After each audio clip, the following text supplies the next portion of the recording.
صدر صاحب، chief guest Ahmad ولی خان صاحب، معزز ساتھیوں، خواتین و حضرات، اس موقع پہ جو بات کرنی تھی ہم سے قبل مقررین نے خوب انداز میں کر دی۔ ایک تاریخ ہے، لیکچر کے حساب سے بات تو کی جا سکتی ہے، تقریر میں پھر وہ تمام زاویوں کو پورا نہیں کیا جا سکتا، لیکن مختصر سی ایک خاکہ تمام ساتھیوں کے سامنے پیش کرتا ہوں کہ ایک تو جب خدائی خدمتگار کی بات آتی ہے تو وہی ہماری بنیاد ہے۔ آج یوم تاسیس کے حوالے سے جو بات ہو رہی ہے تو وہی وہ بنیاد تھی۔ اس سے انجمن اصلاح افاقنا پہلے تنظیم تھی، لیکن باقاعدہ تنظیم جو سیاسی بھی تھی اور ساتھ میں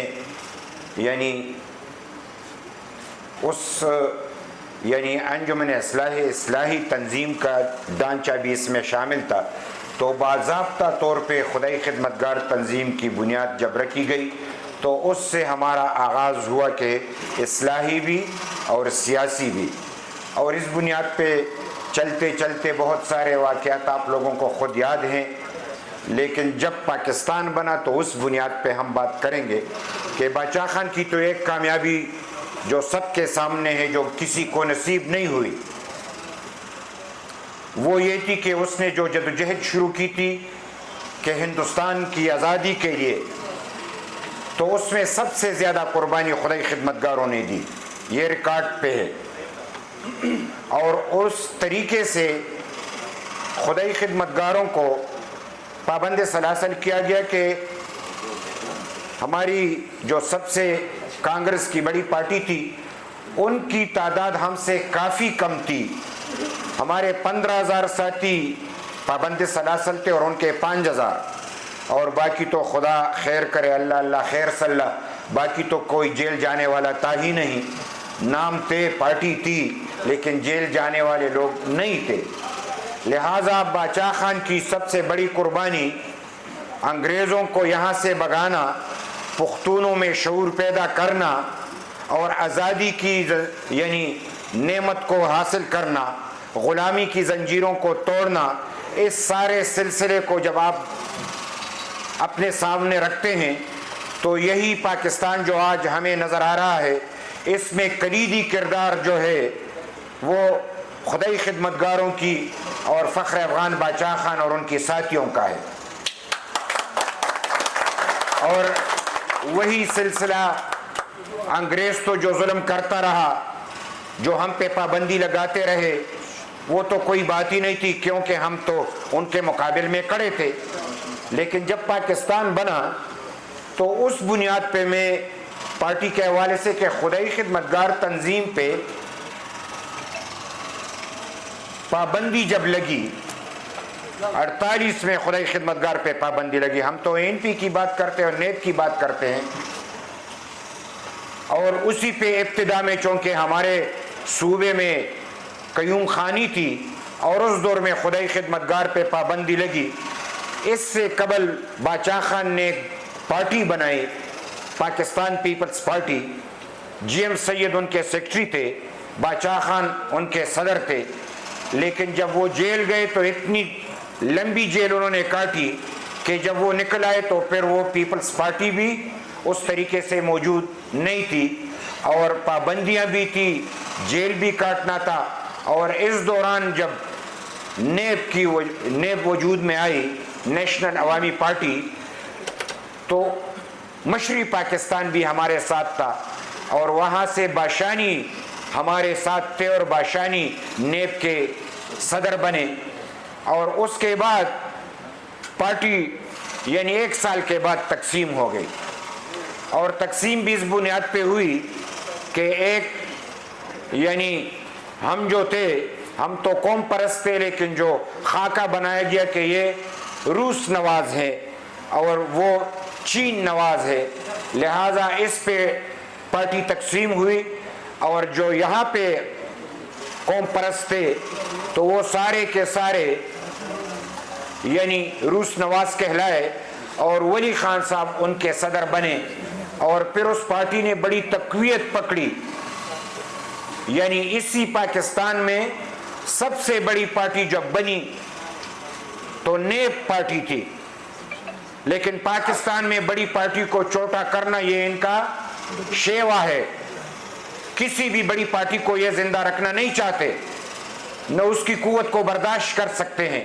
اس میں ایک حکمت ہے کہ جب بڑی پارٹی بنے تو پھر تو ان کے جواب میں پھر وہ قوت ہوگی، تو یہ قوت برداشت نہیں کر سکتے، اور یہ کھیل اسٹیبلشمنٹ نے ابتدا سے کھیلا.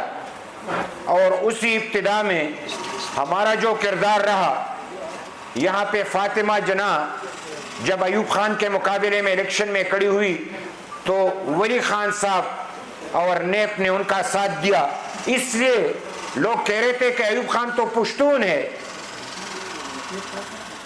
اور مسلم لیگ سے تو ہمارا پرانا پنگا چل رہا تھا، تو لوگ یہ سمجھ رہے تھے کہ شاید یہ ایوب خان کا ساتھ دیں گے. تو ولی خان صاحب پہ سوال کیا گیا، رہبری تحریک خان عبدالولی خان، تو جواباً انہوں نے عرض کیا کہ میں تو جمہوریت کا ساتھ دے رہا ہوں. ایوب خان ڈکٹیٹر ہے، فاطمہ جناح الیکشن کے لیے لڑ رہی جمہوریت کی بقا کے لیے، میں ان کا ساتھ دوں گا، اور اس وقت تک دوں گا جب تک ڈکٹیٹرشپ کو ختم نہ کروں اور جمہوریت کو بحال نہ کروں. کوئی بھی ایسا لکاری ہم نے نہیں دیکھا، کوئی بھی ایسا ہم نے ٹی وی پہ لوگوں کو نہیں سنا کہ سچ داستان تو لوگوں کو سناؤ، تاریخ تو لوگوں کے سامنے رکھو. اور اپنے لوگوں کو بھی یہ یادداشت دلانا چاہتا ہوں کہ سچی تاریخ جب اپنے سامنے رکھو گے تو تم اکابرین سے اور بھی محبت کرو گے. اتنی سختی جھیلنے کے بعد بھی انہوں نے یہ ہم تک یہ قافلہ پہنچایا، کس طریقے سے پہنچایا.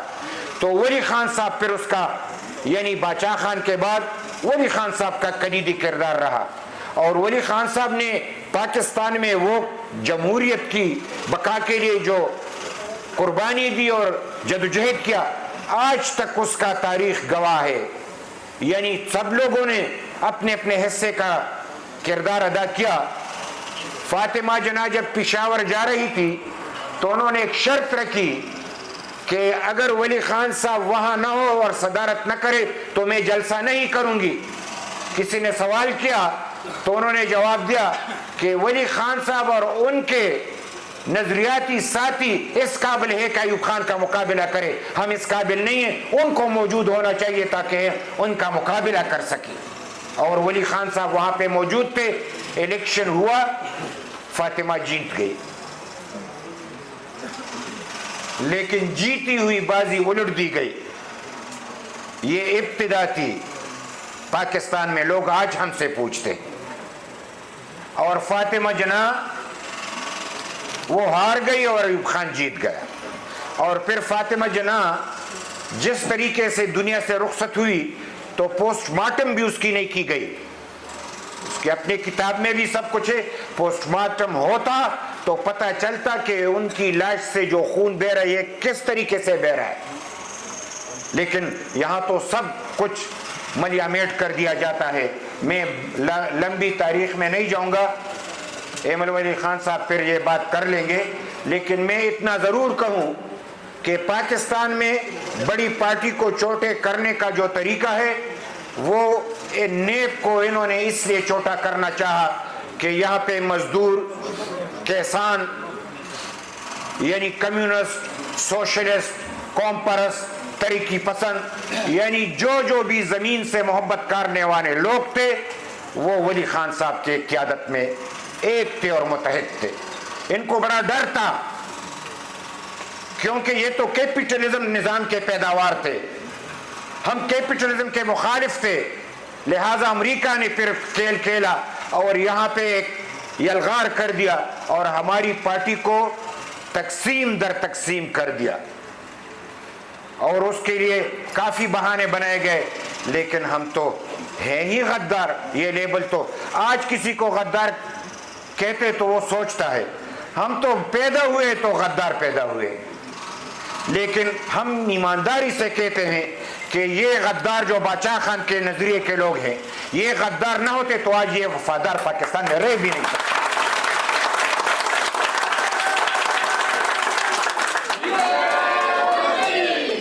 یعنی ان غداروں کی بدولت آج یہ مزے اڑا رہے ہیں، ورنہ میں بہت دور نہیں جاتا، لیکن یہ جو دہشت گردی کا میدان گرم تھا، کیا انہوں نے نہیں کہا تھا اسلام آباد کو قبضے میں کریں گے؟ باچا خان کے سپاہی نہ ہوتے تو آج تو پاکستان دہشت گردوں میں قبضے میں ہوتا۔ کون آرمی چیف ہوتا؟ کون صدر ہوتا؟ کون وزیر اعظم ہوتا؟ اور کون وزیر اعلیٰ ہوتا؟ کوئی بھی نہ ہوتا۔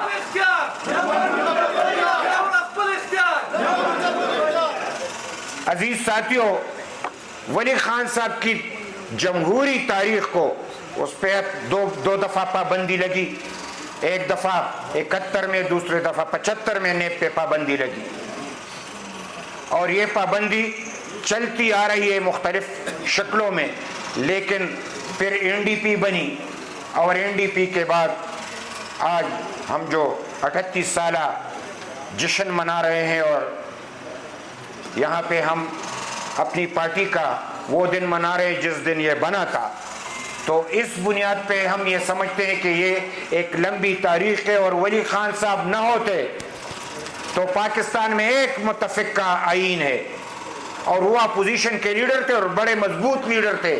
ولی خان صاحب اپنے آپ ایک شخصیت کے بنیاد پہ بھی اس کی کافی لمبی جدوجہد تھی، اور جب باچا خان کی وہ سوچ ان سے ملا لیتے تو اس کی وزن بہت زیادہ تھی، اور وہ اسٹیٹ مین تھے، ان کے ایک ایک نفس کو تولا جاتا تھا، ان کی قدموں کے شمار ہوتے تھے، بات کرنے کا بھی سلیقہ ہوتا تھا، اور ولی خان صاحب جب بات کرتے تھے وہ بڑے سوچ سمجھ کے اور تول کے بات کیا کرتے۔ تو اس نے جمہوریت کے لیے جو راستہ اپنایا یہی پاکستان تھا۔ 2 لخت ہوا، اور 2 لخت جب ہوا تو آئین بن رہا تھا، تو اسی آئین کے لیے ولی خان صاحب اور ان کے ساتھیوں نے کوشش کی، اور متفقہ تب بنا جب اپوزیشن لیڈر کے حیثیت سے اس نے ساتھ دیا، تو اقتدار والے مل کے جب دستخط ہوئے تو یہ متفقہ تھا۔ ولی خان نہ ہوتے تو یہ متفقہ نہ ہوتا۔ آج بھی پاکستان کو متفقہ دستاویز دینے والا خان عبدالولی خان تھا، جو کہ پاکستان کو دیا۔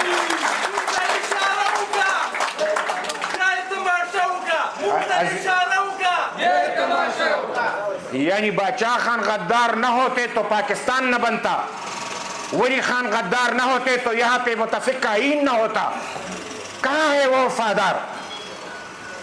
وہ ہر دکان پہ بکنے والے کہاں ہیں؟ ہمارے طرف دیکھ کے ہم پہ الزام لگانا، یہ ہم یعنی بڑی مدتوں سے سن بھی رہے ہیں، دیکھ بھی رہے ہیں، اور برداشت بھی کر رہے ہیں، اور ہمیں یہ برداشت کرنا باچا خان نے سکھایا ہے۔ ہم برداشت کا وہ مادہ رکھتے ہیں، ہم سوچ سمجھ کے انہی یعنی باچا خان کے عدم تشدد کے مزاحمت کے راستے پہ اب کار فرما ہیں اور اس پہ چل رہے ہیں، ورنہ اگر باچا خان ان دنوں میں بھی اعلان کر دیتے تو بہت کچھ ہو جاتا، لیکن باچا خان نے وہ راستہ نہیں اپنایا۔ اس لیے ہم کہتے کہ دنیا میں عدم تشدد کے بہت سارے رہنما ہیں، لیکن سچا رہنما، حقیقی رہنما وہ باچا خان ہے۔ کیوں؟ باقی لوگ جو عدم تشدد کی بات کرتے ہیں تو وہ اس بنیاد پہ کرتے ہیں کہ حکمت عملی کی بنیاد پہ عدم تشدد کی بات کرتے ہیں۔ جب دشمن مضبوط ہو تو یہ کہتے ہیں ہمیں عدم تشدد چاہیے، جب یہ مضبوط ہو جائے تو پھر دشمن پہ چڑھ دوڑتا ہے۔ لیکن باچا خان عقیدتاً عدم تشدد کے پیروکار تھے، ان کے یعنی پسلیوں کو توڑ دیا گیا، لوگ بپر گئے، اور لوگ کافی غصے میں تھے، اور لوگ اس انتظار میں تھے کہ آج باچا خان اعلان کرے گا، لیکن اس نے کہا کہ یہ ظالم لوگ ہیں، یہ گولی چلاتے ہیں، یہ میرے ساتھیوں کو قتل کرتے ہیں، پابند سلاسل کرتے ہیں، لیکن میں اپنے پیروکاروں سے کہتا ہوں کہ کوئی بھی گولی نہیں چلائے گا۔ یعنی یہ برداشت کس میں ہوگا؟ 1 لاکھ رضاکار فوج پیدا کرنا یہ کس کی بس کی بات ہے؟ یہ باچا خان اس کی بس کی بات تھی، جو اس نے 1 لاکھ رضاکار فوج، اور وہ صبر، تحمل، عدم تشدد، اسلحہ ہمارا عدم تشدد تھا۔ بات لمبی ہوتی جا رہی ہے، میں مختصر کرتا چلوں کہ ولی خان صاحب کی سب سے بڑی کامیابی جیلیں بھی کاٹی، باچا خان نے 37 سال جیل کاٹی، ولی خان صاحب نے 15 سال جیل کاٹی. اور اس بنیاد پہ ولی خان صاحب پہ 3 قاتلانہ حملے ہوئے. ایک میں تو ایسے بچے کہ لوگ حیران ہیں کہ معجزہ ہے تو ایسا ہی ہوتا ہے. یعنی ڈرائیونگ کر رہے تھے اور دیر کے قریب اس کے جب اس پہ گولی چلائی گئی تو ڈرائیور نے سیٹ بدل دی تھی. ولی خان صاحب چلا رہے تھے, وہ نشانہ ٹیک لگا رہے تھے کہ یعنی ڈرائیور کے ساتھ جو سیٹ ہے وہ ولی خان صاحب کی ہے. انہوں نے ٹیک گولی چلائی, ڈرائیور لگا اور ولی خان بچا, کیونکہ ان کو جو معلومات تھی تو وہ راستے میں انہوں نے سیٹ بدل دی تھی.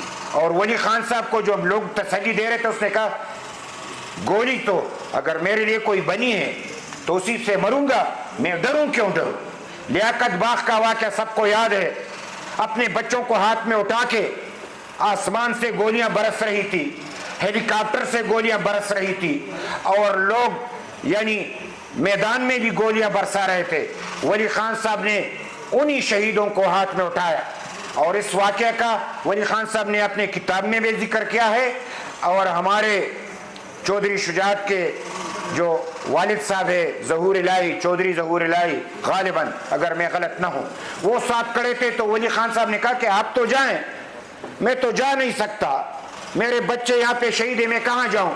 تو اس نے کہا, ولی خان صاحب نے اس کی تعریف کی کہ پنجابیوں میں بھی کبھی کبھی ہم جیسے عادتیں ہو جاتی ہیں. کہ اس نے کہا کہ جب آپ ہمارے مہمان ہیں اور آپ پہ گولیاں برس رہی ہے تو کیا میں آپ کو اکیلا چھوڑ سکتا ہوں. تو اس گولیوں میں ظہور الہی وہ بھی ساتھ تھے اور ولی خان صاحب بھی ساتھ تھے.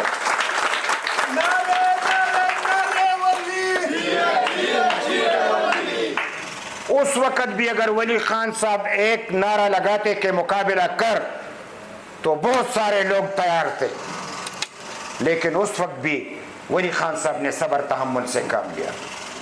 اور وہی ولی خان صاحب جب آئین کے لیے بیٹھ گئے تو بھٹو صاحب نے ان سے ایک درخواست کی کہ پاکستان ابھی ابھی ٹوٹ چکا ہے, اب پروونشل اٹانومی کی بات کرتے ہیں, اور چونکہ یہی بات شیخ مجیب الرحمان کر رہے تھے تو پاکستان 2 لخت ہوا, تو اگر آپ ہم سے اس میں تعاون کریں. تو ولی خان صاحب نے کہا آپ کیا تعاون چاہتے ہیں. تو اس نے کہا کہ 5 سال کے بعد ہم پروونشل اٹانومی دیں گے. تو ولی خان صاحب نے کہا کوئی بات نہیں, میرا بھی ملک ہے, مجھے بھی پتا ہے کہ 2 لخت ہوا ہے, میں بھی یہاں پہ امن چاہتا ہوں, 5 سال نہیں 10 سال, لیکن یہاں پہ میرے ساتھ لکھ دو کہ پروونشل اٹانومی ہم اس ملک میں دیں گے. اور وہ کنکرنٹ لسٹ میں شامل کیا. ابتدا جب ہوا تو ولی خان صاحب کے اس دستخط سے ہوا کہ پروونشل اٹانومی جب ہمیں ملی ہے تو وہ ولی خان صاحب کے برکت سے ملی, اور وہی ولی خان صاحب نے متفق آئین دیا.